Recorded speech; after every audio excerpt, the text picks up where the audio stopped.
Hello, welcome back to the Coleman channel, and welcome back to another installment of Behind the Process. The series we took a look at the... that sentence came out wrong. The series we take a look at the creative process, the behind the scenes, the making of things.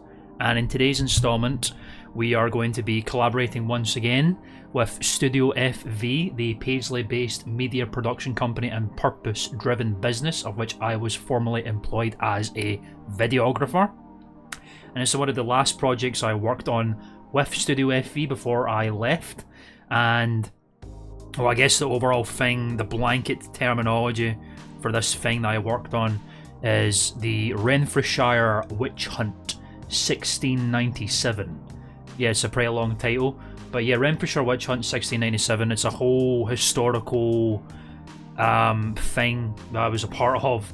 It's a big part of Paisley's history, the town in which I live in. Yeah, the whole thing's a very big part of Paisley history and Renfrewshire history and heritage, you know, in terms of the witches and stuff.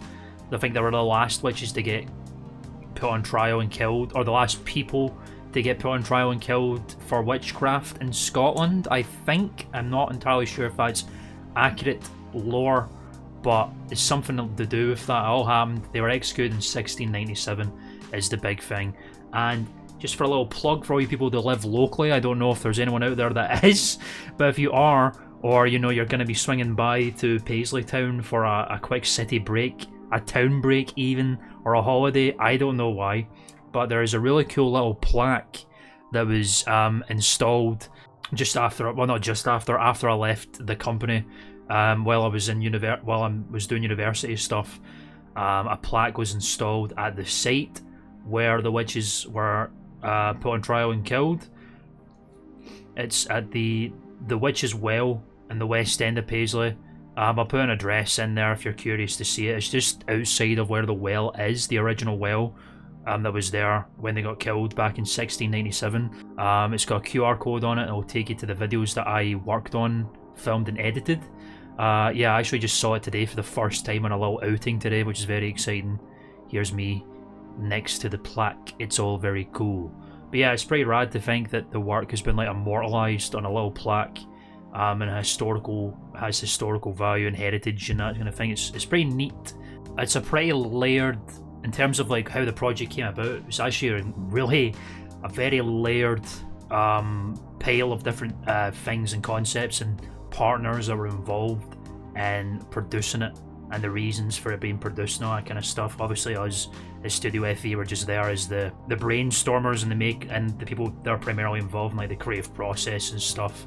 But obviously it was commissioned to us by Fablevision, the charity of which we work pretty closely with. And alongside that, the Renfrewshire Witch Hunt charity, or RWH 1697, I think it's like the full name, they're pretty closely tied in with Fablevision as well. But the primary reason that the whole thing happened was because of a project called Bridging Digital. Now, Bridging Digital is a European art and learning project, I think. We didn't work particularly closely with Bridging Digital. It was more through Fablevision, because Fablevision is one of the charities that are partnered with Bridging Digital to make the whole thing. It was like I say, because it's a European project, Scotland, Fablevision was part of it, and therefore representing Scotland essentially. It was funded by a European fund called Erasmus. Obviously I don't know the full details of that kind of thing because I was just like making the projects, but that was the reason why the whole thing came about. It was two projects that were funded by Erasmus that we worked on, and one of them was just Bridging Digital in Dunur, which is probably another project we can talk about. That was kind of like the main vehicle that was exploring the whole point of Bridging Digital, which is like exploring art and learning through digital technology. Which is a big part of what we did over at Dunur. That was a whole thing that we'll talk about in the future, probably, and another behind the process. But Renfrewshire Witch Hunt was a big part of the Bridging Digital thing too, because it was about art and learning through digital technology, and the main thing that we were focusing on was QR and AR technology. So yeah, a bit complicated. It's a lot of it was a lot of partners and project people involved, but that's kind of how the whole thing came about. It was attached to this Bridging Digital thing. It's digital technology mixed with art and learning, and that was the whole point of what we were trying to do with the Renfrewshire Witch Hunt, was explore ways to teach the story of the Renfrewshire Witch Hunt, and the witches of Paisley, the people that were accused and then, you know, put on trial and then killed, and then how the people who accused them of being witches ended up pioneering the thread industry, which is like a big thing in Paisley. I think I talked about that a little bit in a Behind the Process ages ago about the tenement tiles documentary I worked on. There was a lot of touches on that a little bit, but I digress. That's kind of the whole story, and yeah, we're exploring ways of sharing this story via this digital technology, via QR code technology that's kind of up and, well, it was a thing before, but it really became maximum utilization during COVID and all that kind of stuff, when there was no hands touching and people would just scan QR codes to get menus and stuff. It became more prominent and everyone was using them, so it made sense to use QR codes for this particular venture. And like I said, AR was a thing, augmented reality. I'll touch a little bit more on that in a moment, but yeah, that was the whole idea. That was the concept, the core concept. And you know, it was a bit difficult and challenging deciding how we wanted to tackle the whole thing, because obviously we're working quite closely with the Renfrewshire Witch Hunt people themselves. They were basically there to teach about the history of the witches and all that kind of stuff for donations, essentially, and we were there to help them make these videos. So yeah, there was a lot of different ideas that were thrown around in terms of what was the best way to like share the story of the witch hunt and all that kind of thing. Obviously one of the big ideas would be guided tours, which we explored and had a look at and tried to figure out if it was a plausible idea, which it really wasn't, because a lot of the places that are associated with the witch hunt are really far apart from each other. It's a lot of walking around in Paisley, and you know, a lot of these places aren't like what's the word I'm looking for, well looked after. Like the Witch's Well is not like in a very easily accessible place, you know, it's in between some tenements and stuff like that, and you know, it's not like ornately decorated and it looks particularly nice, to be honest. It's not the kind of thing you'd expect to see in a guided tour, I suppose, and a lot of these other places are just hard to get to. Like there was a horseshoe that was put down after the witches got killed, and it's like in the middle of a main road and that kind of thing, so it doesn't quite work very well for a guided tour, so we scrapped that idea. And then the thing that led to like the plaque and the QR code and all that kind of thing was, we thought it'd be a better idea to like put these QR codes around these different locations for people to just kind of stumble over and then go on a journey themselves to find it out and all that kind of thing. Obviously in the end it just boiled down to the one QR code at the well where it would show you all the videos as opposed to going to these different stations. But yeah, those were the ideas that kind of culminated into what came out of it, from the guided tour to QR codes in each location, at each station we were calling them, and people would make their way themselves to the one code in the one place with all the vids. Kind of just kills the middleman. It's not loads of travel and it's easier to get to, and it gets the point across as well because this is the location where they got killed, so fair enough. So in terms of StudioFV's involvement and my involvement, yeah, I pretty much spearheaded the majority of the whole thing in terms of like filming and video editing and all that kind of thing. It was pretty difficult to kind of get everyone to grips with what the idea was, because it's like QR codes and AR technology and what it all does and stuff, because the original premise, after we decided we're going to use QR codes for the different stations, we worked with a guy who worked with AR technology. And what AR did, augmented reality, what this AR tech was you would scan a QR code and it would bring up if it worked like Pokemon Go. You ever played Pokemon Go? It worked like that. You put your phone out, there's a Pokemon is there on the screen, but it's like in real life in augmented reality. It's the exact same premise as that. You would have scanned the QR code and then a little snippet of the video would appear in the world in this AR scape, and then you would hit the video and it would take you to the full video itself on YouTube, right? That was the original premise. I don't know if the AR ever got used. I don't know if that QR code on that plaque has AR on it. I don't know.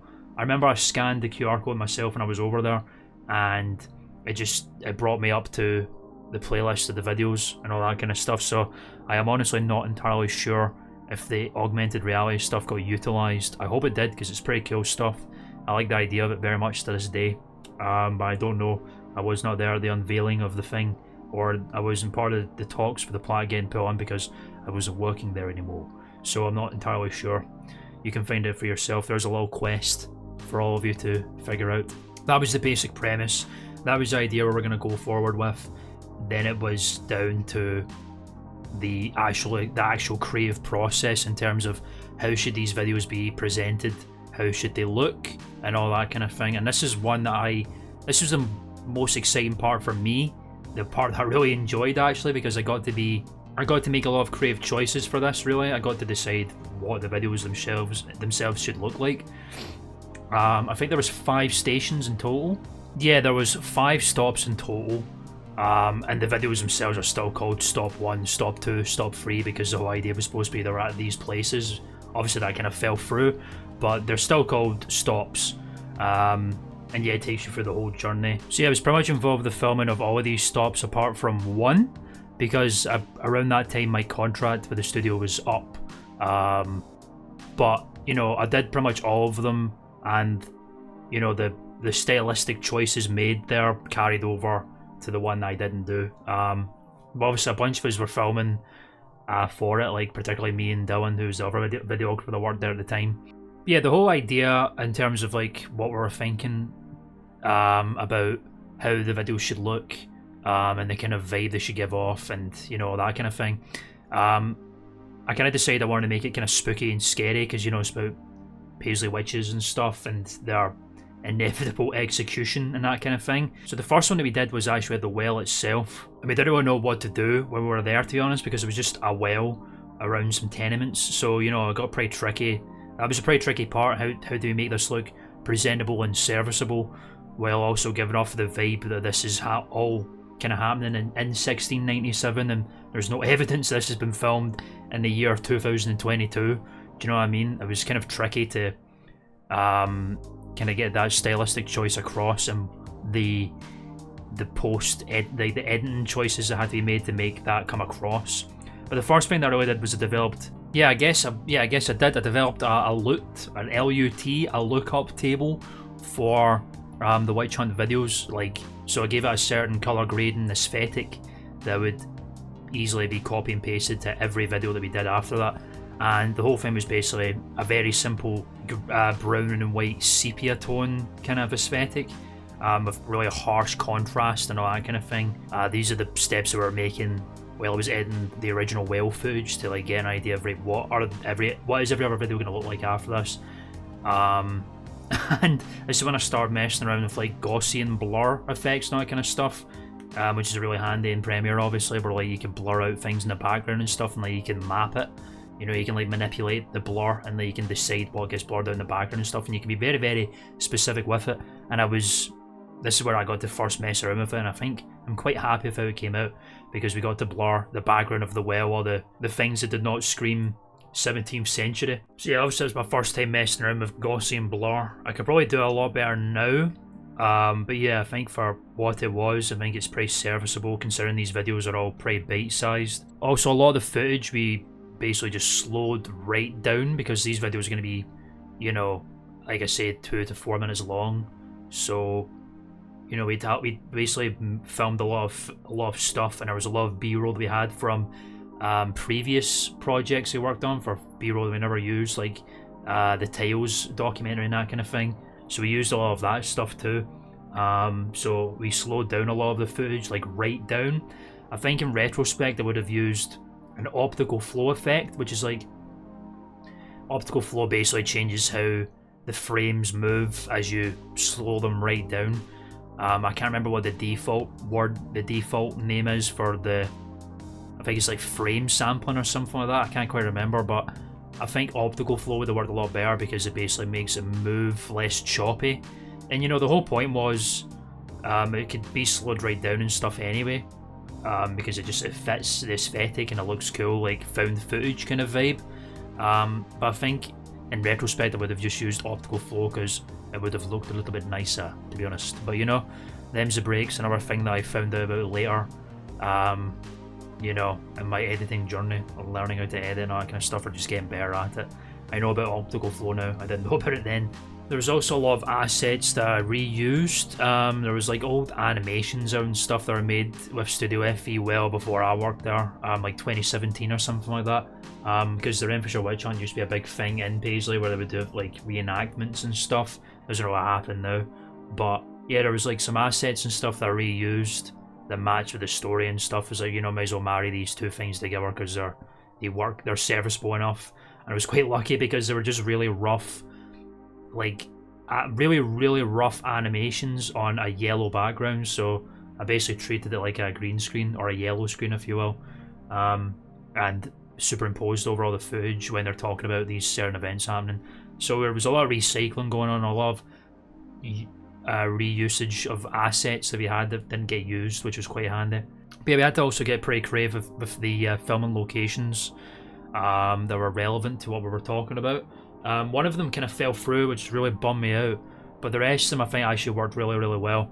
So the first stop, we're talking about a place called Bergarin House, which was the house where the person who accused these people of being witches lived. I believe her name was Christian Shaw.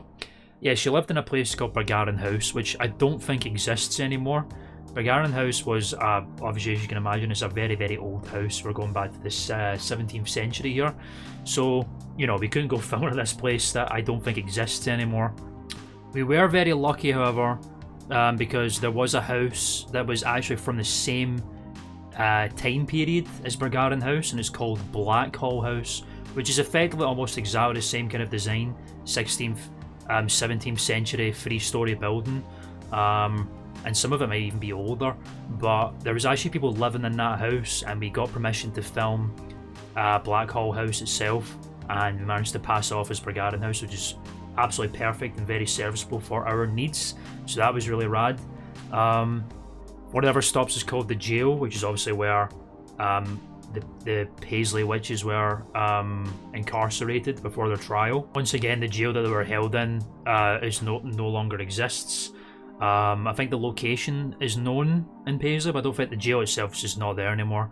So we actually went to a place called Crookston Castle and a place called Crookston, which is like a free to visit, you know, kind of historical landmark. It's like the remains of a old ass castle, like the moat. Well, the remains of the moat is still there, which is really cool.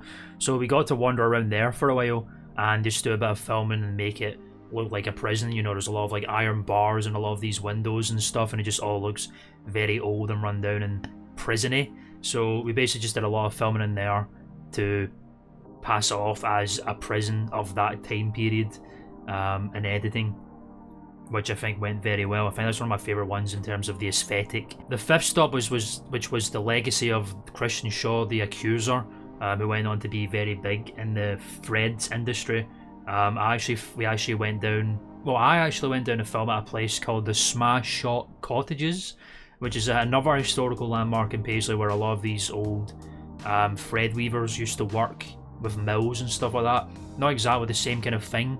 It's not like the big factories or anything like that, but it's old-timey stuff. It's that of that period, a little bit after, but it's of that kind of period where, you know, you film it looks old, right? So yeah, I went through there and went through the cottages. They were very friendly people. They just let me through and let me film, which was very kind of them. Thanks. I just ran around and filmed a lot of Freddy stuff and houses. You know, there was a lot of like, it was decorated to look like the houses of the time period, so pass off as if we're in Christian Shaw's home, I suppose. And yeah, the one that really just fell through, which was really lame, was the sermon itself, which was you know, a sermon held by a priest or something along those lines, you know, basically saying, spawn of Satan, miserable sinners to the accused. And originally I wanted to film this in Paisley Abbey, which is like one of the oldest buildings in Paisley. Again, I think it dates back to like the 14th century or something like that, mega moons ago.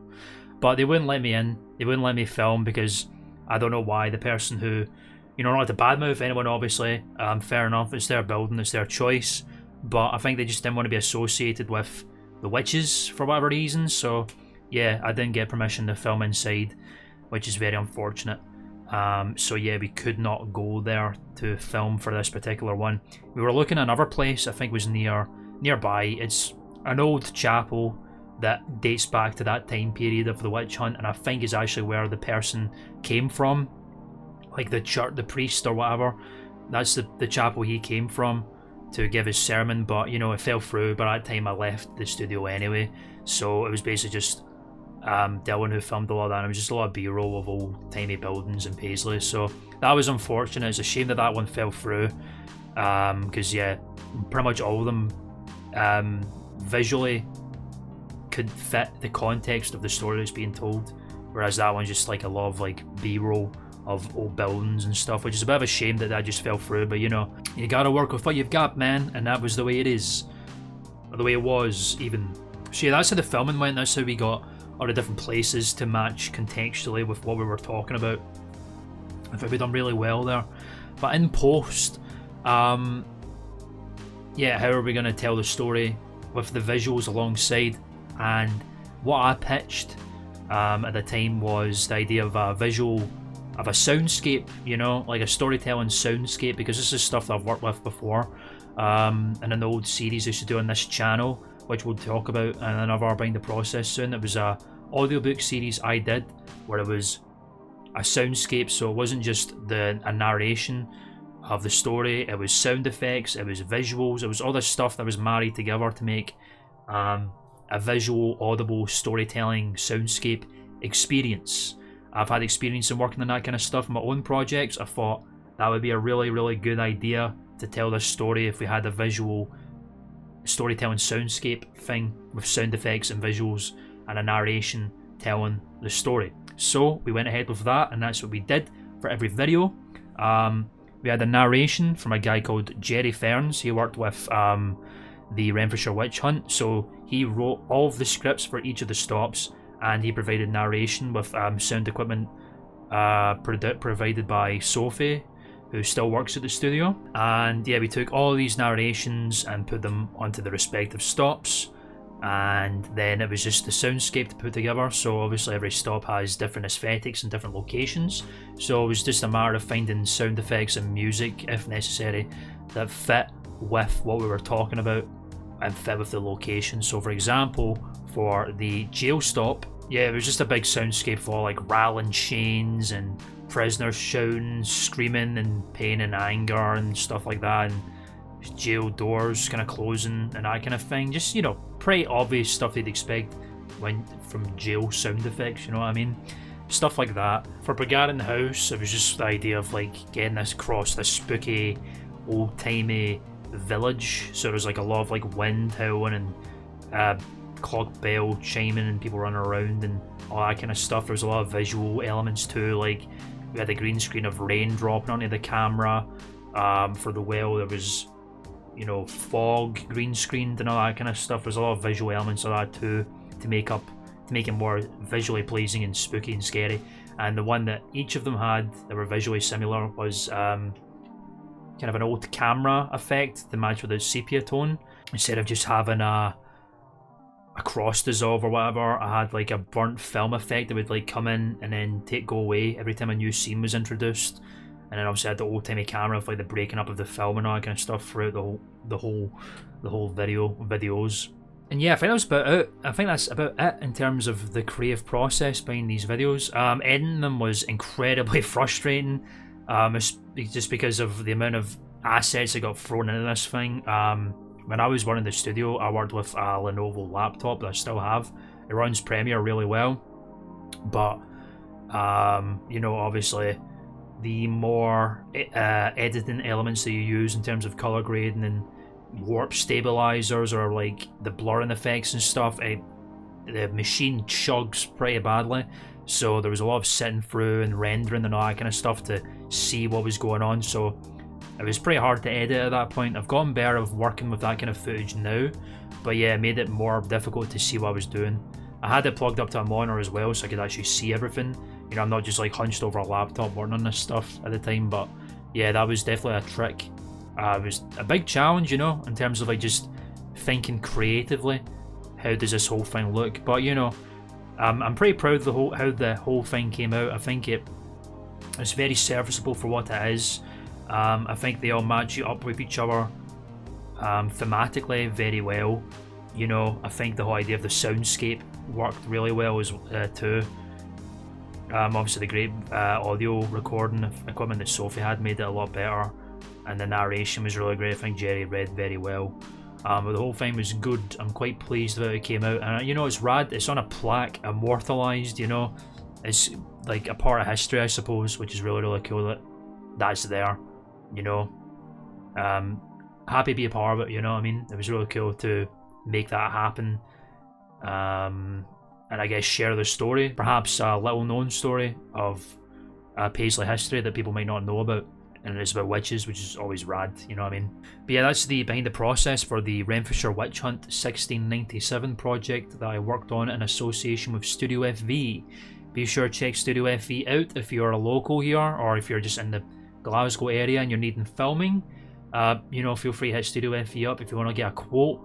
They can provide you with videography, photography, editing, social media work. You know, they can do all that kind of stuff. They're very, very good. I recommend. Yeah, check out StudioFV and check out their YouTube channel, check out their website. You know, you'll get to see a lot of the projects I've worked on there as well, and what they can do for you.